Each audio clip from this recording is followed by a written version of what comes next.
오늘 우리에게 주시는 하나님 말씀은 느헤미야 10장 말씀입니다.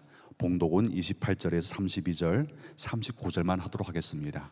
함께 교독하시고 39절 말씀은 합독하시겠습니다. 28절 제가 먼저 읽겠습니다. 그 남은 백성과 제사장들과 레위 사람들과 문지기들과 노래하는 자들과 느디님 사람들과 및 이방 사람과 절교하고 하나님의 율법을 준행하는 모든 자와 그들의 아내와 그들의 자녀들 곧 지식과 총명이 있는 자들은 그들의 형제의 기록들을 따라 저주로 맹세하기를 우리가 하나님의 종 모세를 통하여 주신 하나님의 율법을 따라 우리 주 여호와의 모든 계명과 규례와 율례를 지켜 행하며 우리의 딸들을 이 땅 백성에게 주지 아니하고 우리의 아들들을 위하여 그들의 딸들을 데려오지 아니하며 혹시 이 땅 백성이 안식일에 물품이나 온갖 물을 가져다가 팔려고 할지라도 우리가 안식일이나 성일에는 그들에게서 사지 않겠고 일곱째 해마다 땅을 쉬게 하고 모든 빚을 탕감하리라 하였고 우리가 또 스스로 규례를 정하기를 해마다 각기 세겔의 3분의 1을 준합하여 하나님의 전을 위하여 쓰게 하되 곧 이스라엘 자손과 레위 자손이 거제로 드린 곡식과 새 포도주와 기름을 가져다가 성소에 그릇들을 두는 골방 곧 섬기는 제사장들과 문지기들과 노래하는 자들이 있는 골방에 둘 것이라. 그리하여 우리가 우리 하나님의 전을 버려두지 아니하리라. 아멘. 하나님 말씀입니다. 오늘 느헤미야 10장 말씀으로 함께 나눌 말씀의 제목은 입술의 아멘에서 삶의 아멘으로가 되겠습니다. 신앙생활을 하면서 자주 고백하는 이야기들이 있죠. 어떤 이야기입니까? 감동받았다. 이렇게 몇 가지 상황이 있는데요. 첫 번째는 목사님 말씀 듣고 감동받았어요. 혹은 권사님 간증에 감동받았습니다.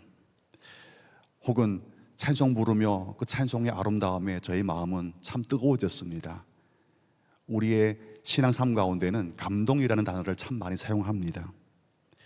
물론이죠. 참 아름다운 고백입니다.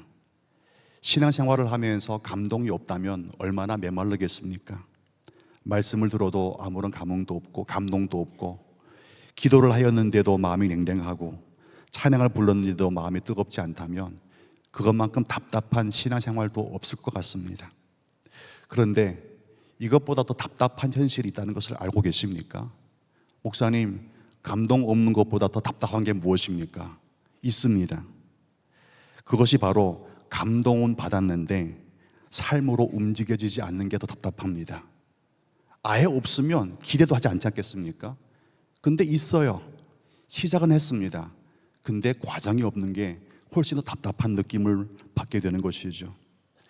말씀을 들을 때는 아멘이 됩니다. 그러나 예배당을 나가면 다시 노멘이 됩니다.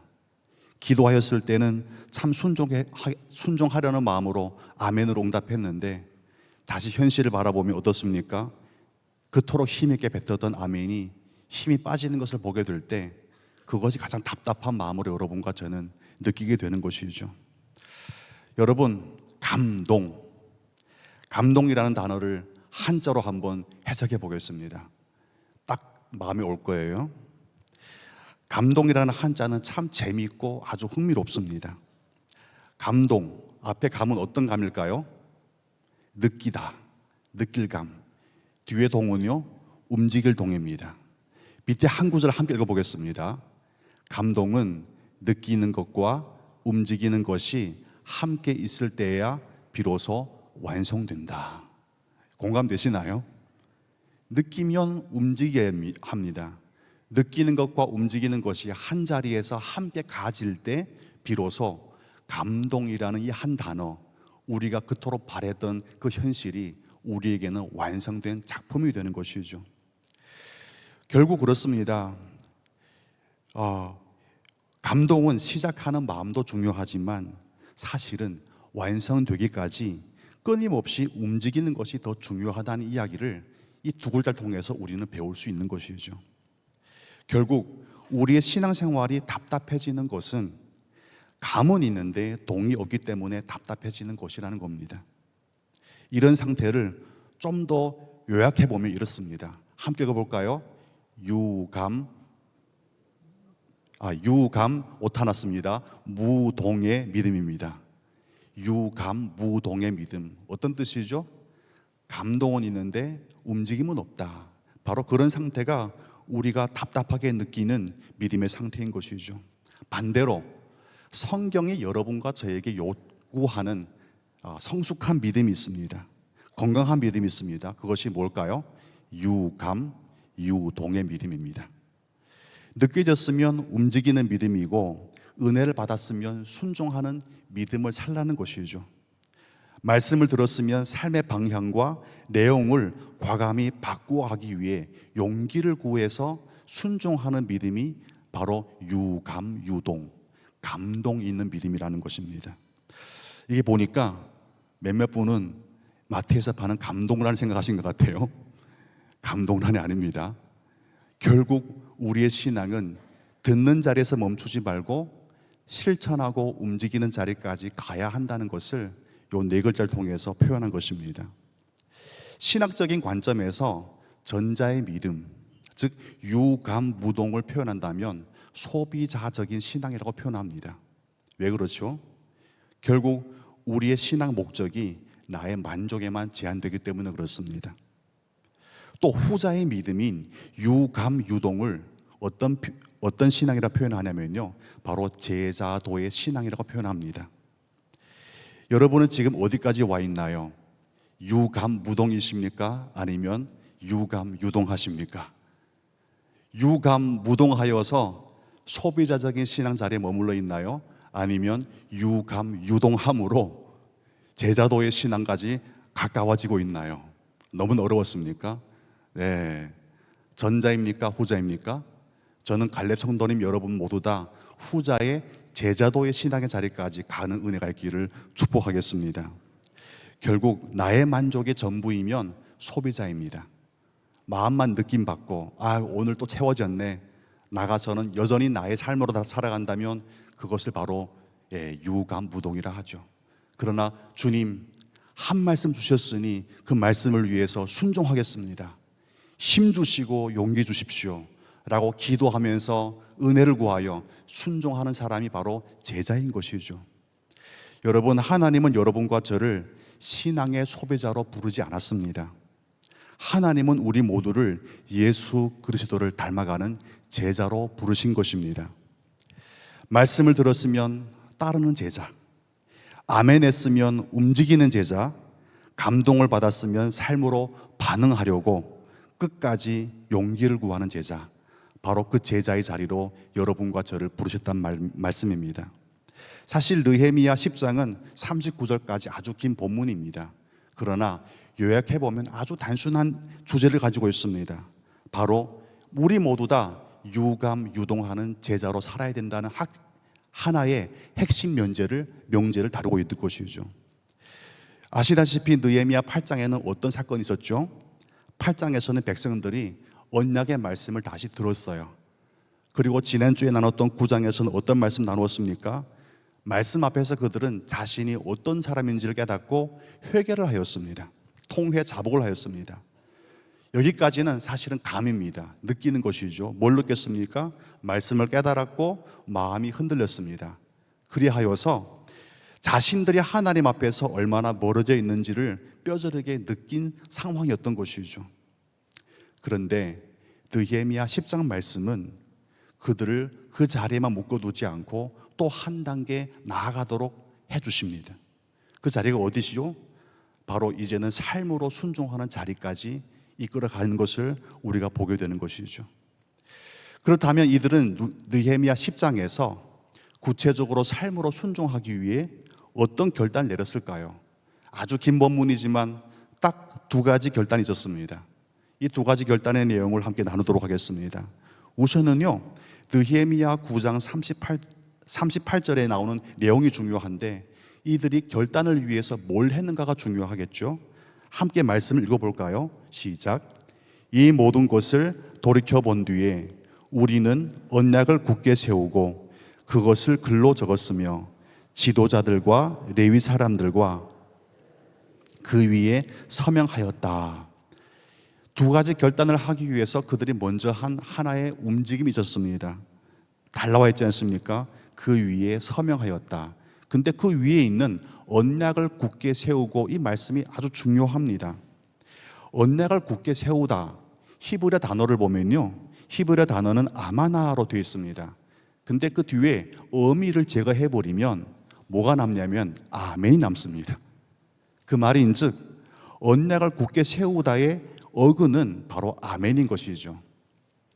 그러니 9장 38절을 의역하면 어떻게 될까요? 이렇게 됩니다. 우리가 아멘으로 응답한 것을 글로 적었으며 그 위에 나의 친필 사인을 하였다. 즉 여러분과 제가 이 자리에서 말씀 나누고 함께 은혜 받을 때 사실 마음 가운데 있는 울림이 있지 않습니까? 주님, 이것을 순종하겠습니다. 이런 부르심이 있었군요. 그것을 기록하여서 그 위에다 아멘, 나의 사인을 하는 겁니다. 어떤 뜻이죠? 이제는 살아내겠다는 것을 그 자리에 바로 이제 확증을 하는 거 아니겠습니까? 여러분, 이 서명은 단순한 출석만 체크하는 작용이 아닙니다. 말씀을 들었고 회개한 백성들이 이제 그 말씀 앞에서 도망가지 않고 책임을 표시로 남기는 바로 그 행동이 이 바로 아마나, 즉 아멘의 의미인 것입니다. 여러분, 계약서를 쓸 때 가장 중요한 것이 어떤 순서인가요? 계약서의 내용도 중요하지만 더 중요한 것은 사인을 하는 겁니다. 계약서에 사인을 하기 전까지 아무리 훌륭한 내용일지라도 그 내용은 나를 매지 못합니다. 즉 그 내용에 대한 나의 어떤 책임도 발생하지 않습니다. 그러니까 사인하기 전까지는 예를 들면 하늘의 별을 따라 줄게. 됩니까? 안 됩니까? 돼요. 그리고 미국을 너에게 줄게. 되겠습니까? 안 되겠습니까? 돼요. 저 화성을 너에게 따라 줄게. 다 됩니다. 그러나 사인을 하면 그때부터는 안 됩니다. 왜 그럴까요? 서명하는 순간부터 그 내용에 대한 나의 책임이 발생하기 때문입니다.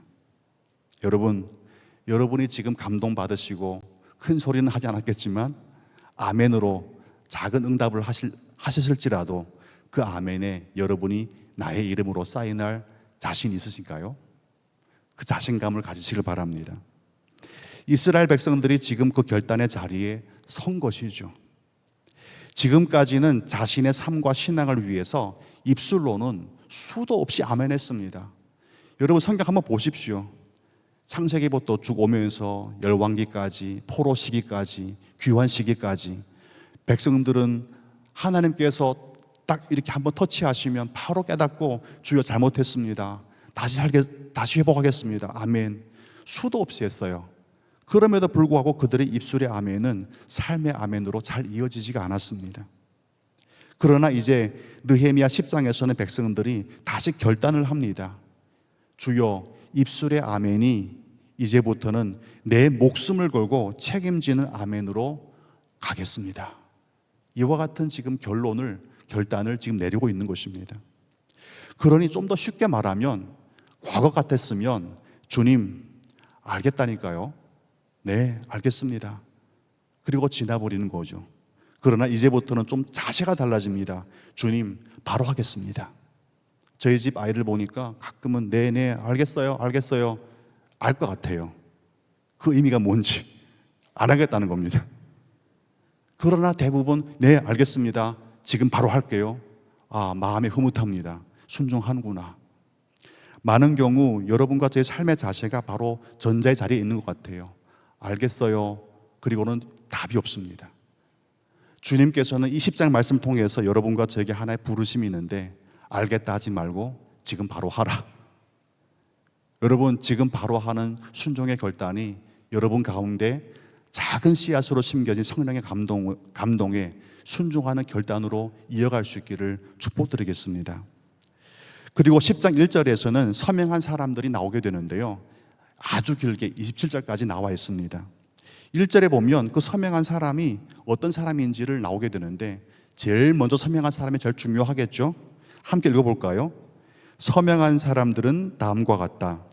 하가랴의 아들인 총독 느헤미야와 시드기야와, 이렇게 되어 있습니다. 총독 느헤미야의 이름이 가장 먼저 나옵니다. 여기서 많은 학자들은 리더십에 대해 얘기합니다. 한번 이야기하고자 합니다. 느헤미야는 백성들에게 결단하라고 말하지만 않았습니다. 그는 솔선수범하여서 그가 먼저 가장 지켜야 할 약속에 사인을 한 것이죠. 그래서 많은 학자들은 리더십을 강의할 때 이렇게 얘기하더라고요. 탁월한 리더의 힘은 놀라운 말솜씨에 있지 않고 놀라운 순종의 인격에서 나온다.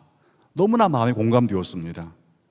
여러분, 하나님을 따르는 공동체 아래서의 리더의 탁월함은 말에 있지 않고 순종하는 인격에 있는 줄로 믿습니다. 여러분 한 분 한 분도 가정에서는 리더가 아니겠습니까? 영적인 가장이 아니겠습니까? 여러분이 가정을 위해 기도하고 영향력을 전달할 때 그 힘은 어디서 나옵니까? 탁월한 말에 있지 않고 기꺼이 주님께서 부탁하신 일에는 무엇이든지 아멘으로 순종하는 그 인격에서 나오는 줄로 믿으시기를 바라겠습니다. 우리 주변이 변하지 않는 게 아닙니다. 결국 내가 안 변했기 때문에 주변도 안 변하는 거죠. 그러기에 공동체나 가정이나 혹은 작은 모임에서도 그렇습니다. 아멘을 크게 외치는 사람이 리더가 되는 것이 아니라 아멘한 것에 대해 책임을 지고 삶으로 살아내는 사람을 리더로 세워야 되는 것이죠. 느헤미야 10장은 그들의 결단을 결국 두 가지 내용으로 우리에게 설명해 주고 있는데요. 첫 번째로 아멘한 이후에 그들이 한 결단은 무엇일까요? 첫 번째로 가치관을 바로 세우는 아멘이었습니다. 주님, 이제부터는 뒤틀린 가치관을 바로 잡겠습니다.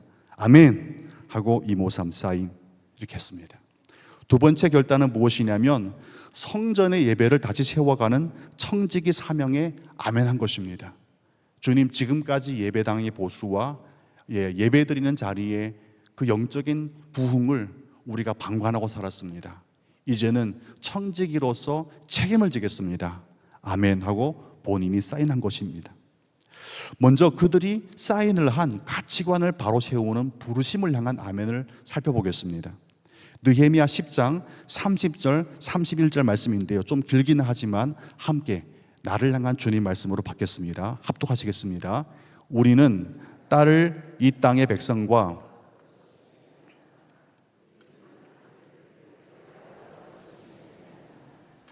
이 땅의 백성이 물건이나 어떤 곡식을 내다가 팔더라도 안식일에나 성일에나 우리는 사지 않는다. 7해마다 땅을 쉬게 하고 6년이 지난 빚은 모두 없애준다. 네, 이 두 결단을 하나는 결혼의 문제입니다. 혼인관계의 문제이고 하나는 안식일의 문제로 나뉘어져 있습니다. 사실 결혼을 해야 되냐 안 해야 되느냐, 이방인과 결혼, 이런 문제를 다루는 게 아니에요. 그리고 뒤에 안식일의 문제, 줄 성수하십시오, 그거는 기본이죠. 깊이 강조할 사항은 아닌 것 같습니다. 결국 이 두 가지 사항이 우리에게 무엇을 이해하고 싶어 하는지가 중요한 것이죠. 사실 이 둘 다 가치관의 문제입니다. 기독교인으로 살아가면서 어떠한 가치관으로 살아가야 하는지에 대한 문제인 것이죠. 결국 이것을 좀 더 해석하면 이렇습니다. 누구와 같이 연결될 것인가, 그리고 누구를 의지하며 내 삶의 중심에 둘 것인가를 명확히 결정하는 것입니다. 그것을 이방인과의 혼인 문제, 그리고 안식일 성수의 문제를 비롯하여서 여러분과 저에게 전달한 것이죠. 물론 이방인과의 결혼을 금한 것, 그 금한 것에 대해서 여러 가지 해석들이 참 많습니다. 그러나 이곳에서 말하는 이 이방인과의 결혼 금지를 오늘날로 적용한다면 하나님은 국제 결혼을 반대해, 그렇게 해석하는 것은 너무나 벗어난 해석입니다. 다윗의 증조모가 누구입니까? 모압 여인 룻이었어요. 다윗의 조모가 이방인이었습니다. 문제는 국제 결혼이 아니라 신앙의 혼합주의를 경계하라고 말씀하고 있는 것입니다. 오늘의 상황과 좀 더 연결하면 아주 쉽게 이해할 수 있습니다.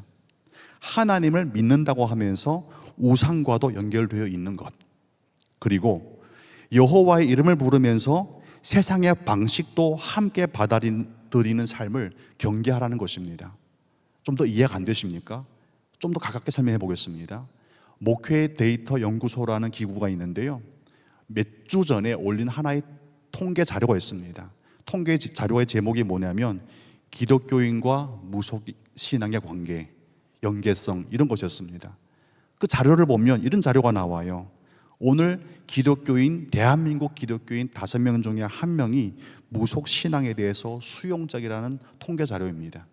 그래서 뭐 손 있는 날 보고, 뭐 결혼 문제를 해서 점 보고, 여러분과는 관계 없겠지만 5명 중에 1명이 안 속하니까 우리 주변에는 너무나 많은 기독교인들이 이 무속 신앙과 연결되어 있다는 자료가 팩트로 나와 있습니다. 결국은 기독교인 중에 20%가 무속 신앙에 대해서 관용적이다, 수용적이라는 것을 말해주고 있다는 것이 무엇을 의미합니까?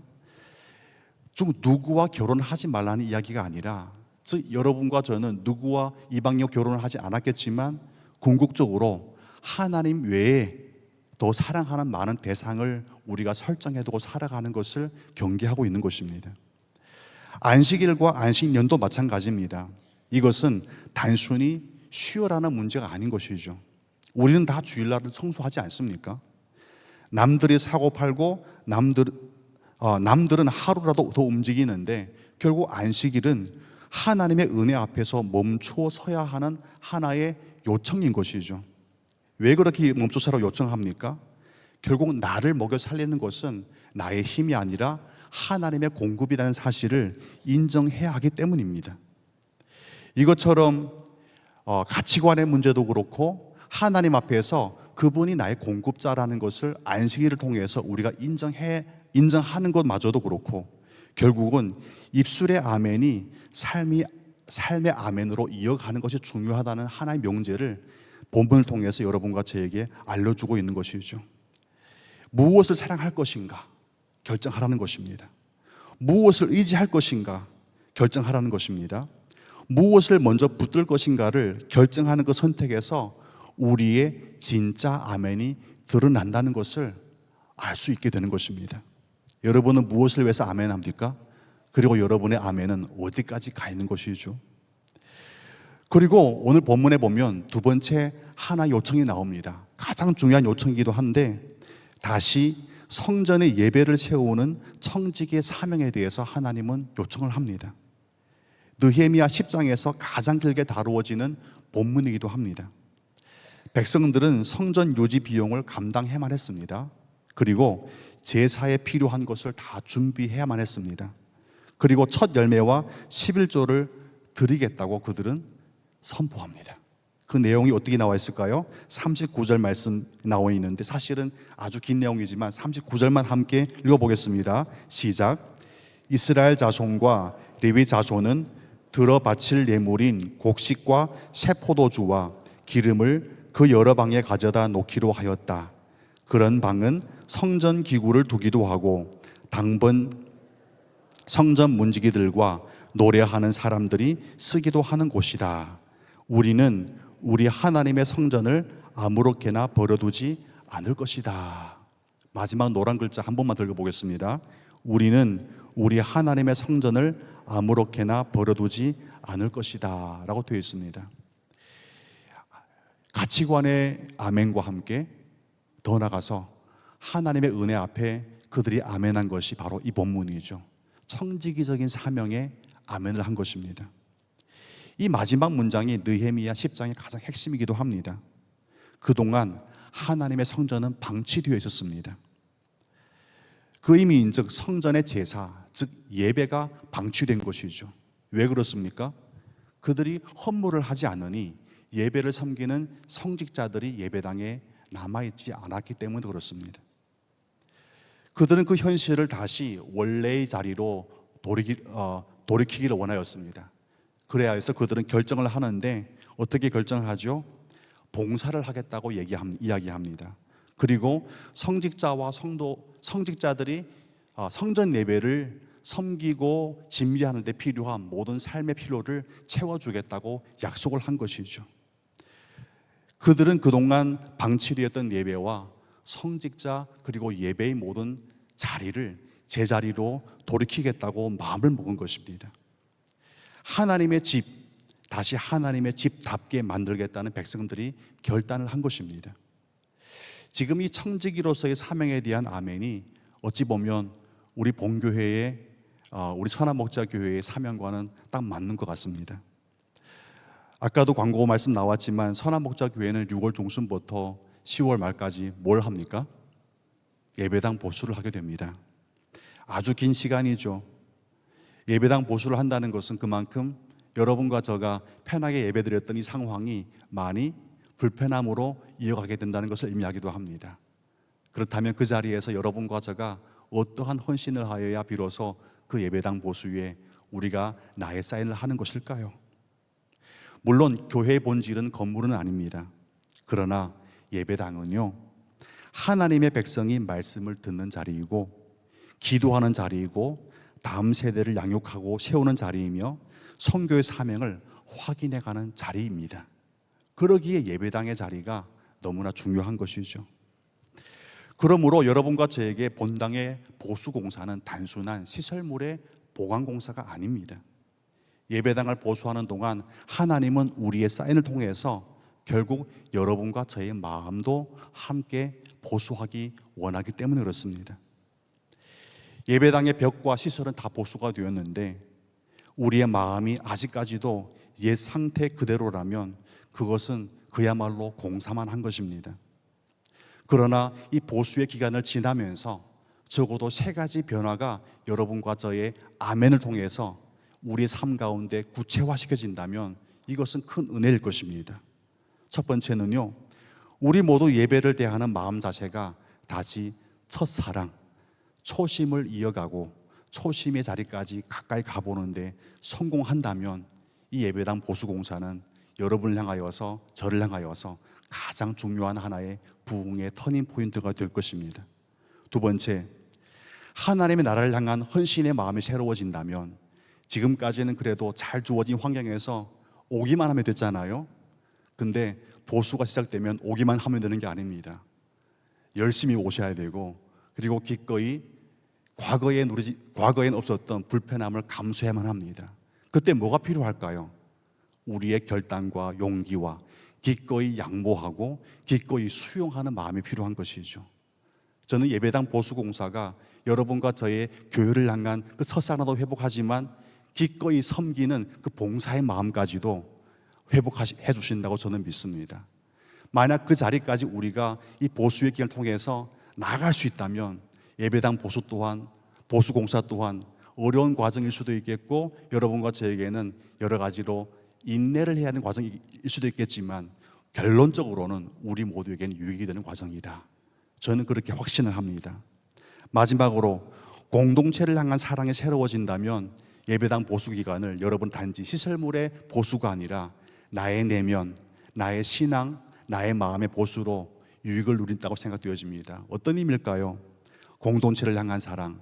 제가 알기로는 이 벽을 탁 뜯으면 시멘트에 수많은 분들이 펜으로 쓴 기도 제목이 있다고 들었습니다. 바닥에도 많이 있고요. 여러분, 초창기에는 이렇게 아름다운 모습이 아니었잖아요. 어떻게 되었을까요?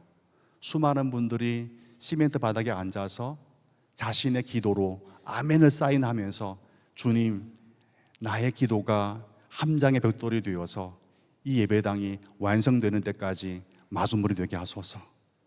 그와 같은 예배당을 사랑하고 공동체를 위해서 자신을 기꺼이 바치는 그 믿음 때문에 오늘날 있지 않았겠습니까? 사실 대부분의 많은 사람들은 그 나중에 온 분들은 그 사랑의 첫 정성을 잘 이해하지 못할 수 있습니다.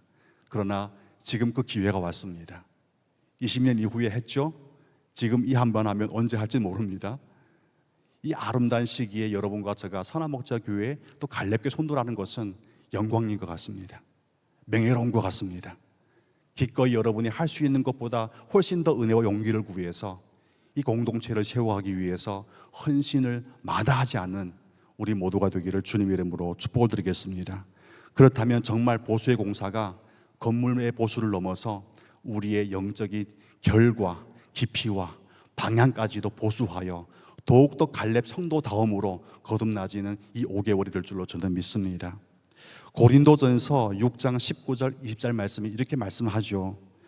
이렇게 말씀했습니다. 여러분의 몸은 여러분 안에 계신 성령의 성전이라는 것을 알지 못합니까? 여러분은 성령을 하나님으로부터 받아서 모시고 있습니다. 여러분은 여러분 자신의 것이 아닙니다.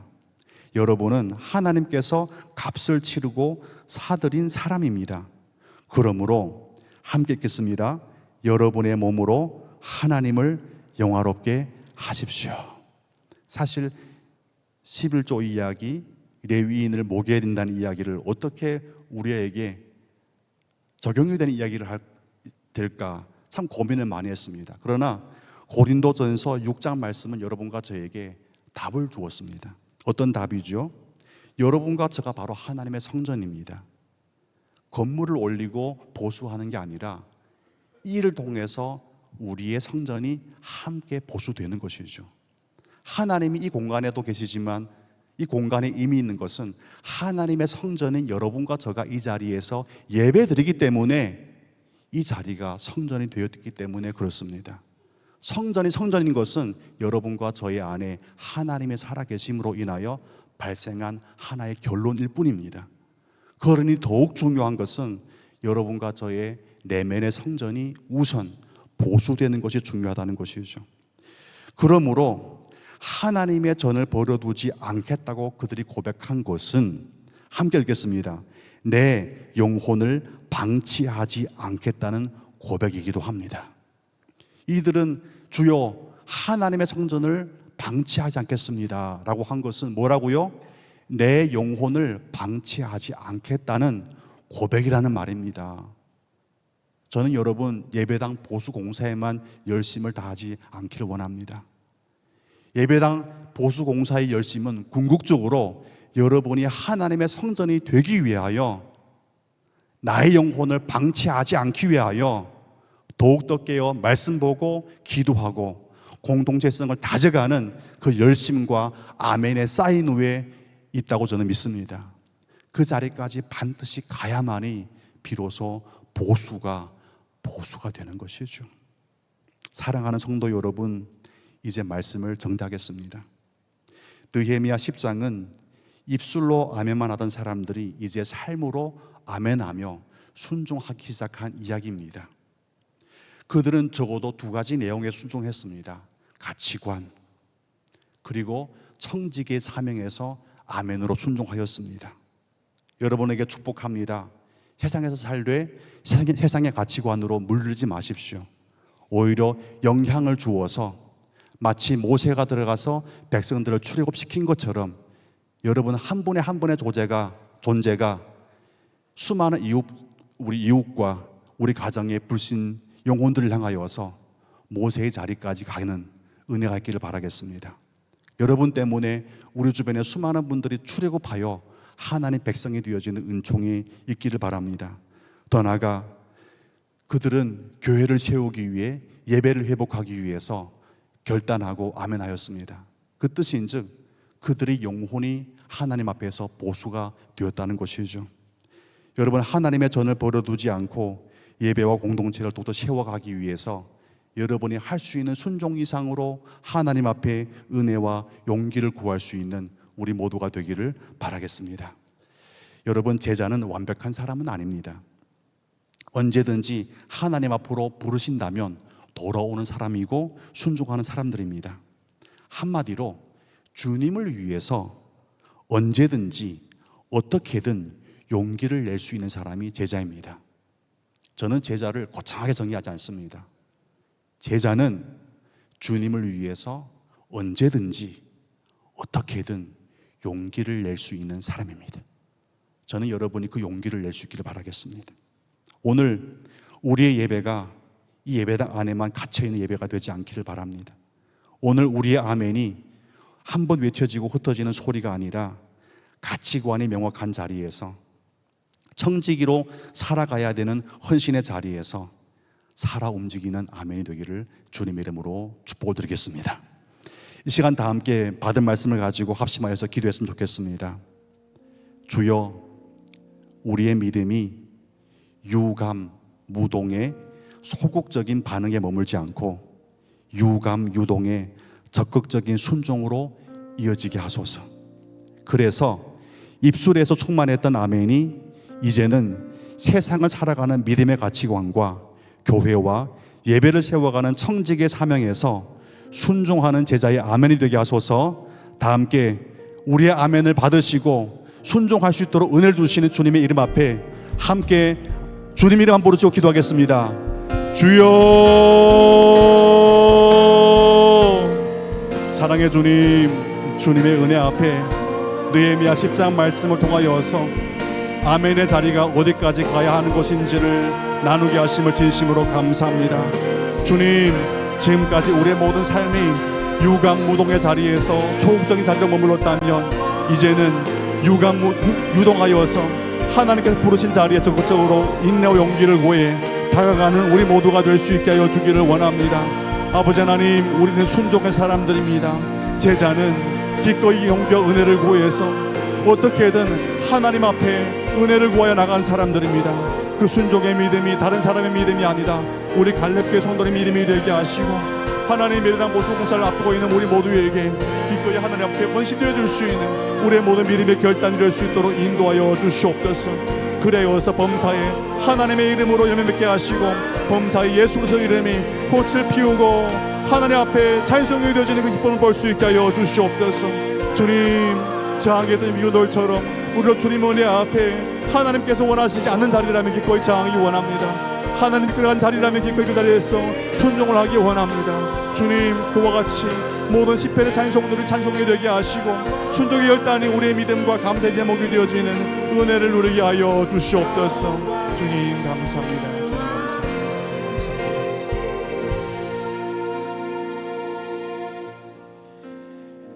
사랑의 주님, 이스라엘 백성들은 그토록 오랜 기간 아멘을 하였지만 순종을 하지 않았던 자신들의 삶을 아브라함 때로부터 출애굽까지 다 기억하며 회개를 하였습니다.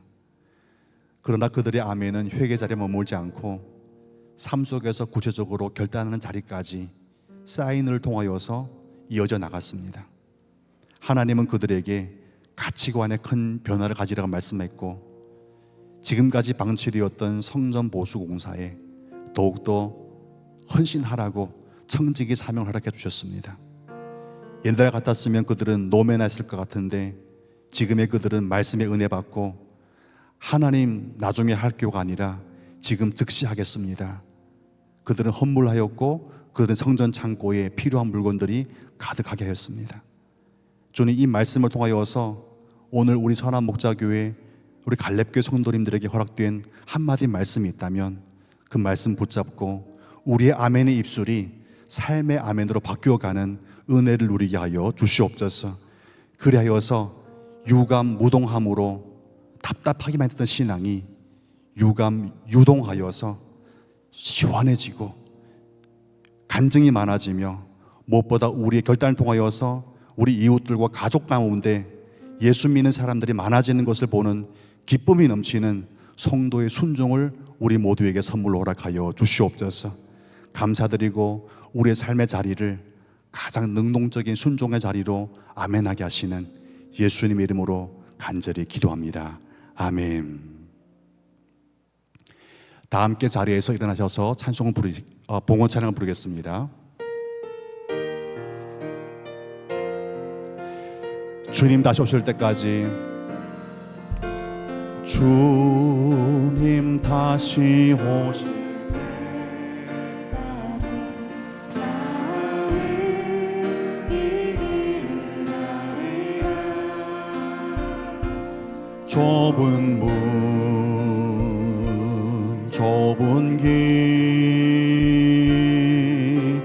나의 십자가 지고 나의 가는 길 나의 가는 이 길 끝에서 나는 주님을 보리라. 영광의 내 주님 나 찾아주시리. 주님 다시 오실 때까지 나는 일어나 달려가리라. 주의 영광 온 땅 덮을 때 나는 일어나 노래하리. 내 사모하는 주님 온 세상 구주시라. 내 사모하는 주님 영광의 왕이 주님 다시 오실 때까지 주님 다시 오실 때까지 나는 일어나 달려가리라. 주님 영광 온 땅 덮을 때 나는 일어나 노래하리. 내 사모하는 주님 온 세상 구주시라. 내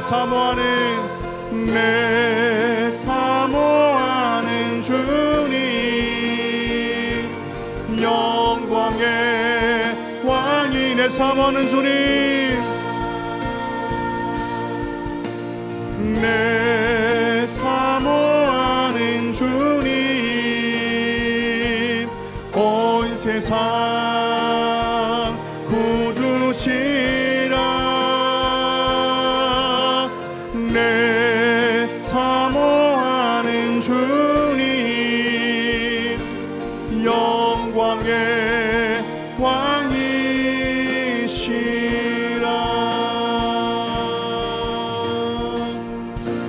아멘. 기도하겠습니다. 주님 다시 오실 때까지 우리가 어떻게 어디를 향하여 무엇을 위하여 살 수 있을지 또 살아가야 하는지 느헤미야 10장 말씀을 통하여서 알려주신 줄로 믿습니다. 주님, 우리에게 부족한 것은 감동이 아니라 하나님께서 허락하신 그 한마디 말씀을 위하여서 용기를 내어보는 것 같습니다. 주님, 그러나 우리 안에는 선한 것도 의지도 힘도 없습니다. 필요한 것은 예수님 앞에 은혜를 구하는 기도일 뿐이니 그 기도를 할 때 우리 모두에게 용기를 내어서 순종할 수 있는 아멘의 결단을 허락하여 주시옵소서.